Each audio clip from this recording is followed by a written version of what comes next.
रहीम अस्सलाम वालेकुम dear student, I am Kashif Sheikh.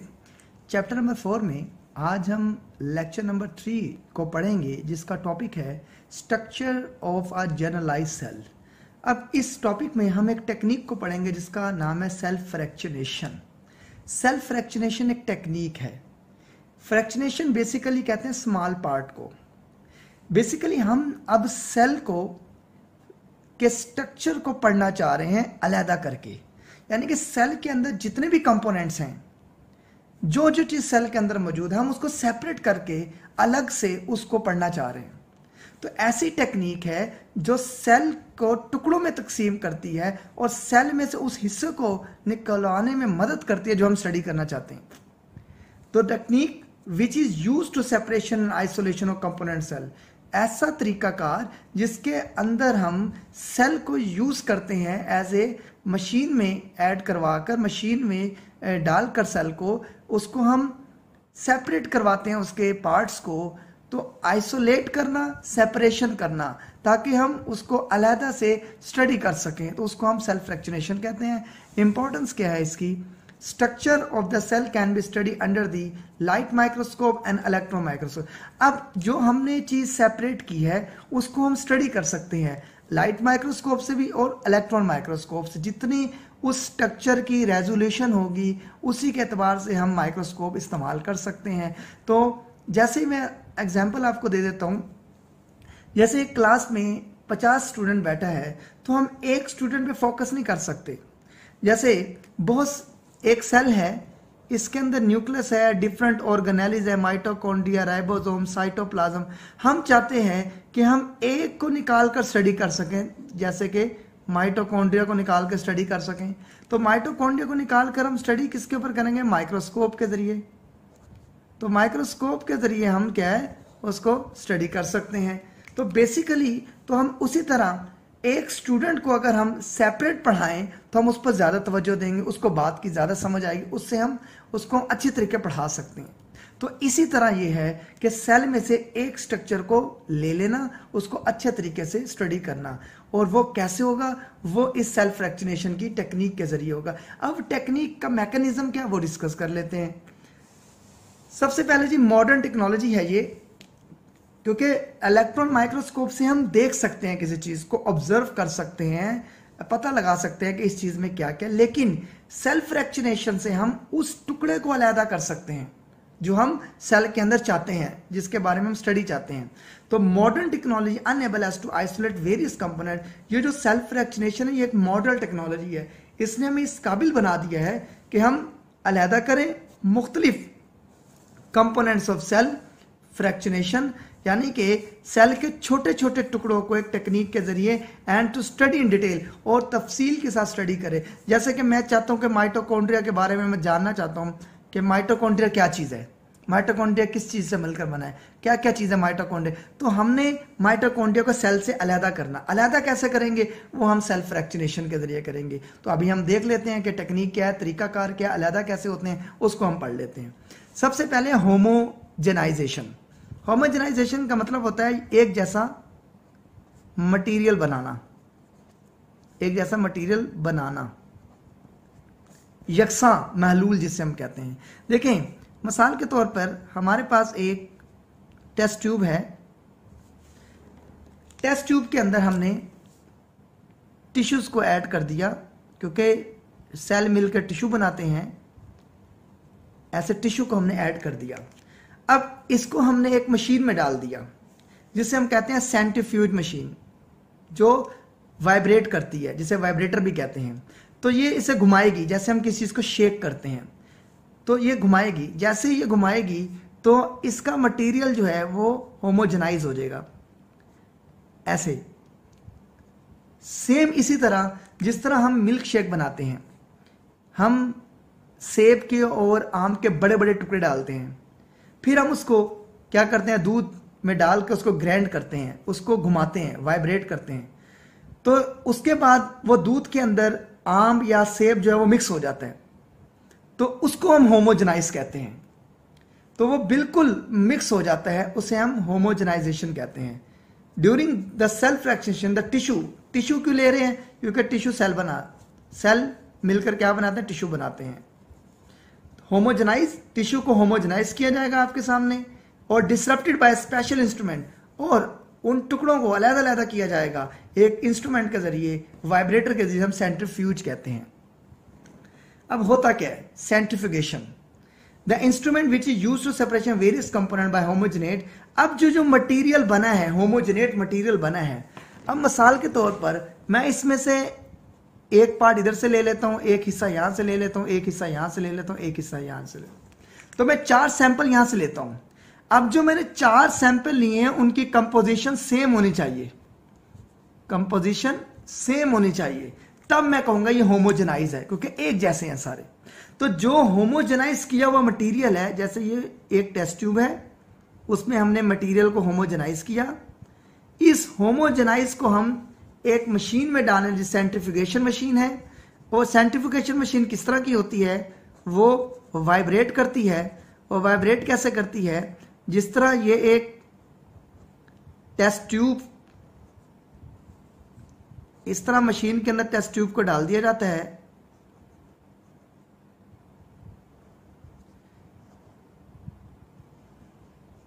Test tube को, और इस तरह फिर इसको घुमाया जाता है, यानी कि इसका इस तरह घुमाया जाता है। इसके अंदर होता है होमोजेनाइज मटेरियल, सारा कंप्लीट होमोजेनाइज मटेरियल होता है। अब इसको घुमाया जाता है, जोर जोर से वाइब्रेशन की जाती है, यानी कि स्पीडली इसे घुमाया, स्लो स्पीड से भी हाई स्पीड से भी घुमाया जाता है। फिर इसको घुमाकर इस तरह छोड़ दिया जाता है, यानी कि फिर इस तरह छोड़ दिया जाता है। घुमा के जब इस तरह छोड़ दिया जाता है तो इसके अंदर हम एक मीडियम ऐड कर देते हैं, डेंसिटी ग्रेडियंट मीडियम, जो जैसे पानी, शहद, तो इनकी डेंसिटी मुख्तलिफ होती है। तो जो चीज़ भारी होगी वो नीचे चल जाएगी, और जो चीज़ हल्की होगी वो ऊपर आ जाएगी। तो मैंने आपको क्या बताया, होमोजेनाइजेशन, टिश्यू में को ग्राइंड किया हमने, होमोजेनाइजेशन की उसकी साइंटिफिक मशीन में, ताकि हम क्या कर सकें, हम कंपोनेंट्स को अलग कर सकें। फिर हमने उस होमोजेनाइज मटेरियल को एक ट्यूब के अंदर ऐसे थोड़ी देर के लिए रख दिया। उसके बाद क्या हुआ वो हम आगे डिस्कस करते हैं। अब देखें, जो सेंट्रीफ्यूगेशन मशीन में हमने मटेरियल डाला था, और जो इसने हमें होमोजेनाइज मटेरियल को रिवॉल्व करके, वाइब्रेट करके, यानी घुमाकर हमें दिया, उसके बाद क्या हुआ वो पढ़ने लगे हम।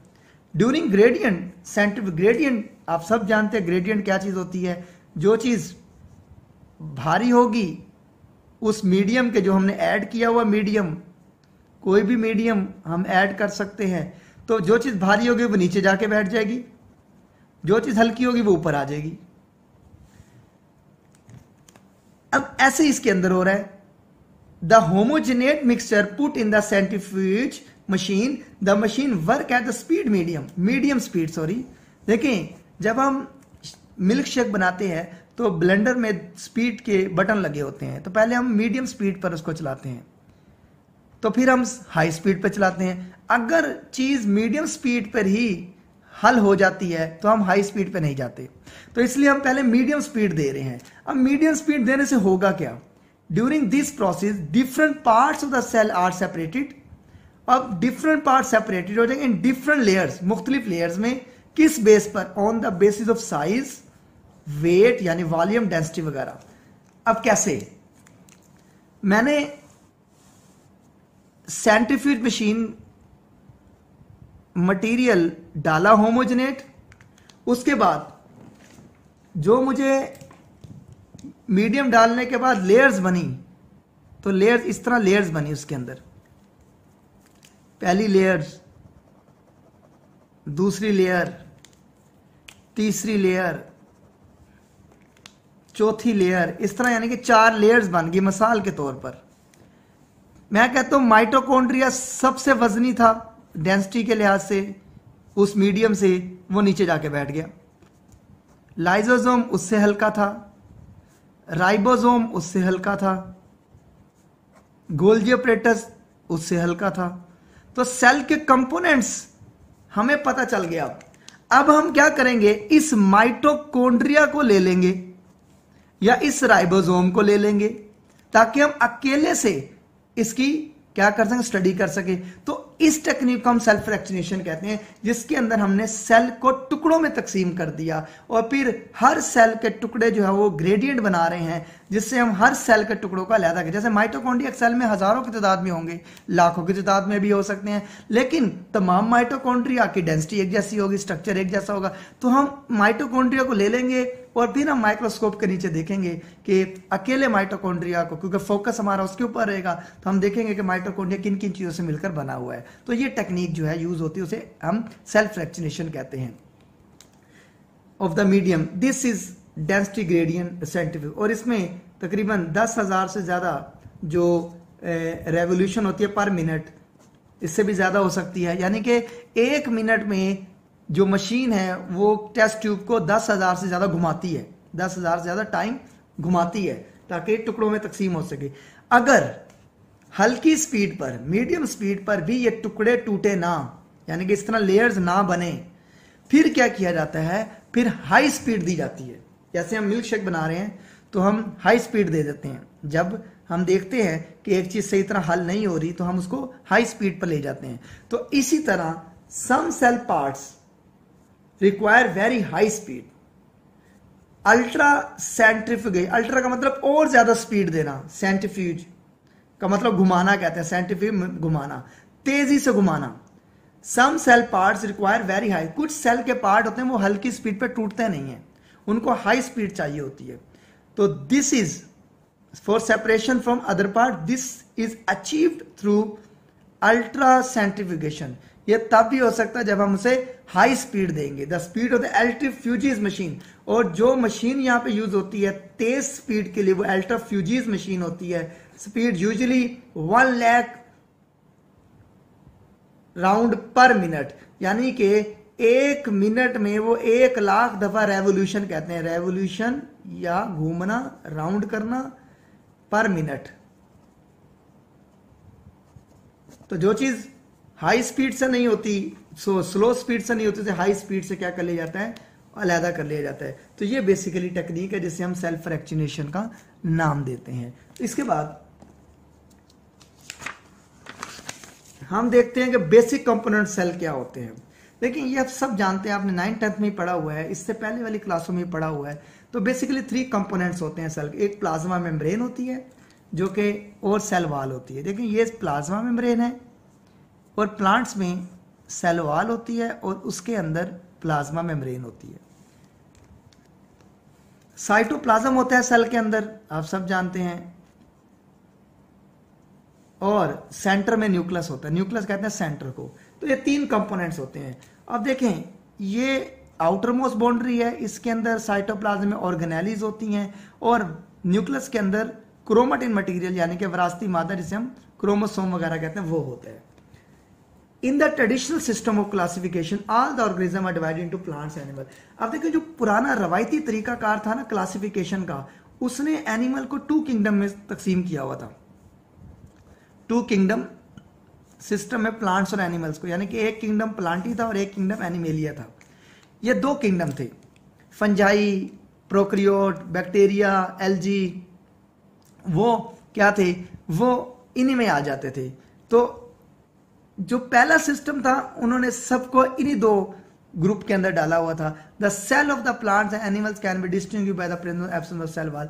अब जो प्लांट और एनिमल के सेल वॉल, हम उसे डिस्टिंग्विश कैसे कर सकते हैं कि प्लांट सेल में सेल वॉल होती है जबकि एनिमल सेल में सेल वॉल नहीं होती। अब बेसिकली हम एक थोड़ा सा डायग्राम को देख लेते हैं। अब ये सिंपल सी डायग्राम आपकी बुक में बनी हुई है जिसमें एनिमल और प्लांट सेल को वाज़ेह तौर पर दिखाया जा रहा है। इसमें फर्क क्या है, देखिए प्लांट सेल में सेल वॉल है, एनिमल में नहीं है। प्लांट सेल में वैक्यूल बड़ा सारा होता है और सेंटर में होता है जबकि एनिमल्स में नहीं है। क्लोरोप्लास्ट फोटोसिंथेसिस करते हैं प्लांट, वो एनिमल में नहीं होते। तो ये थोड़ा सा फर्क है। अब जो एनिमल्स हैं उनके अंदर देखें फ्लैजेला होता है, प्लांट में नहीं होता, ज्यादातर प्लांट में नहीं होता फ्लैजेला। फ्लैजेला मूवमेंट करवाने के लिए होता है। सेंट्रियोल माइटोसिस के वक्त बड़ी इंपॉर्टेंस रखता है, तो वो क्या होता है, वो एनिमल्स में होता है, प्लांट में नहीं होता। लाइजोसोम एनिमल में होता है, मोस्ट ऑफ द प्लांट में नहीं होता। तो बेसिकली थोड़ा सा फर्क है प्लांट और एनिमल्स के अंदर। वैक्यूल यहाँ पर बड़ा साइज का नहीं होता, वैक्यूल छोटे साइज का होता है, सब छोटे साइज के काफ़ी होते हैं। तो इस तरह ये थोड़ा सा बड़ा फर्क है, बाकी तमाम ऑर्गेनेलिज मौजूद होती हैं। बेसिक जो डिफरेंस है वो इतना ज़्यादा नहीं है प्लांट्स और एनिमल सेल के अंदर। तो ये आपकी बुक में डायग्राम है जिसको आप देख भी सकते हैं, जो आपने 9th-10th में भी पढ़ा हुआ है। तो अब बेसिकली जो सेल है उसको हम क्या करते हैं, उसको हम दो बड़ी क्लासों में डिवाइड करते हैं। एक है प्रोकैरियोटिक सेल, एक है यूकैरियोटिक सेल। प्रोकैरियोटिक सेल कदीम सेल है, पुराना सेल है, जो सबसे पहले डिस्कवर हुआ था, उसे हम प्रोकैरियोट, प्रो का मतलब कदीम, कैरियोटिक का मतलब न्यूक्लियस। पहले न्यूक्लियस कैसा था, अब कैसा है। तो पहले हम प्रोकैरियोट को पढ़ लेते हैं, फिर यूकैरियोट को पढ़ लेते हैं। प्रोकैरियोट फॉर एग्जाम्पल, प्रोकैरियोट का स्ट्रक्चर मैं कहता हूं मिसाल के तौर पर इस तरह का स्ट्रक्चर है, ये उसके अंदर साइटोप्लाज्म है और ये उसके अंदर क्रोमोसोम है। On the other hand the primitive type, primitive कहते हैं कदीम, पुराने को, type of the cell like bacteria cell, क्योंकि ये प्रोकैरियोटिक बैक्टीरिया में होते हैं, बैक्टीरिया सेल में होते हैं, lack a definite nucleus and the cell are called prokaryotic cell. अब देखें इसके अंदर कोई भी खास न्यूक्लियस नहीं है, क्यों? क्योंकि क्रोमेटिन मटेरियल जो है, क्रोमोसोम जो है वो साइटोप्लाज्म के अंदर मिक्स है, इसलिए सेपरेट नहीं है न्यूक्लियस साइटोप्लाज्म से, साइटोप्लाज्म के अंदर ही मिक्स हुआ है। लेकिन जो नई क्लास है यूकैरियोटिक सेल, जो मॉडर्न सेल है, उसके अंदर आप देखें the cell of the animal and plant cell, plant और एनिमल सेल में अगर आप देखें तो दोनों में जो न्यूक्लियस है उसके गिर्द क्या है, न्यूक्लियर इन्वेलप है, और उसके न्यूक्लियस के अंदर डीएनए यानी कि क्रोमोसोम वगैरह है, और वो सेपरेट क्या है, साइटोप्लाज्म से।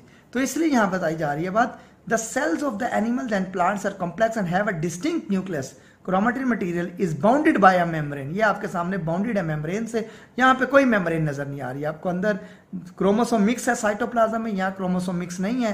Chromatin material is bounded by membrane, nuclear membrane and are called eukaryotic cell कहते हैं। इसमें आपके एनिमल्स भी आ जाते हैं, प्लांट्स भी आ जाते हैं, फंजाई भी आ जाते हैं।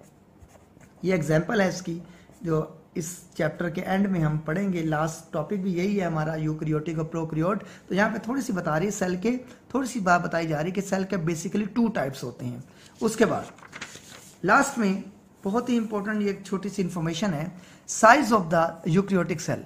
अब यूकैरियोटिक साइज कितना होता है सेल का, देखें there is a great variation, बहुत ही मुख्तलिफ चेंजेस हैं size of the eukaryotic cell में। वो एक दूसरे से चेंज है। वो कैसे चेंज है? द बिगेस्ट सेल, जो सबसे बड़ा सेल है, जैसे कि ओस्ट्रिच एग, ओस्ट्रिच जो अंडा देता है, अंडे में जिंदगी होती है, आप सब जानते हैं। जो बर्ड्स हैं वो अंडे देते हैं, अंडों से बच्चे निकलते हैं। तो अंडे को बेसिकली कह रहा है कि शुतुरमुर्ग का अंडा जो होता है वो काफी बड़ा होता है, शुतुरमुर्ग का अंडा काफी बड़ा होता है साइज में, इसलिए वो कह रहा है कि यूकैरियोटिक सेल काफी बड़ा होता है सेल। वो ऑस्ट्रिच एग, याद रखिएगा, शुतुरमुर्ग का अंडा जो यूकैरियोटिक सेल है, और आपको पता है एग से जिंदगी होती है, आगे नस्ल बढ़ती है, तो वो सबसे बड़ा है साइज में। The most of cell are microscopic, ज्यादातर सेल जो है वो क्या है, वो माइक्रोस्कोप से ही आप देख सकते हैं, आम आंख से आप नहीं देख सकते। And are not visible to the naked, और हम अपनी आंख से, ह्यूमन आई से नहीं देख सकते उन सेल को। अब जो माइक्रोस्कोप से देख, उनका साइज कितना है, their size is measured in micrometre, उनको माइक्रोमीटर में कर सकते हैं। 1 माइक्रोमीटर इज 0.000001 मीटर, या 1 मल्टीप्लाई 10⁻⁶ ऑफ द मीटर। बहुत इंपॉर्टेंट एमसीक्यूज है, ये बात ज़हन में रखिएगा कि जो सबसे छोटा साइज है यूकैरियोट का, जिसको हम नेकेड आई से नहीं दे सकते, जिसको हम माइक्रोस्कोप से देख सकते हैं, वो माइक्रोमीटर में है। माइक्रो 10⁻⁶ को कहते हैं, और वो लेंथ बनती है 0.000001 मीटर, और उसको हम इस तरह भी लिख सकते हैं 1 मल्टीप्लाई 10⁻⁶ मीटर। तो ये हमारा एक छोटा सा टॉपिक है जिसके अंदर हमने एक टेक्निक को डिस्कस किया। बहुत इंपॉर्टेंट शॉर्ट क्वेश्चन है, सेल्फ फ्रैक्शनेशन अक्सर पेपर में आता है, पूछा जाता है कि सेल्फ फ्रैक्शनेशन क्या चीज़ है, तो इसको आपने अच्छे तरीके से कर लेना है। डायग्राम बनाना चाहे डायग्राम आप बना सकते हैं, और मैं हेडफोन यूज़ करके आप टॉपिक को सुना करें, ताकि आपका जो अटेंशन है, आपका कॉन्सेप्ट है, वो अच्छे तरीके से क्लियर हो। तो अब तक के लिए इतना ही। Thank you so much. अल्लाह हाफिज़।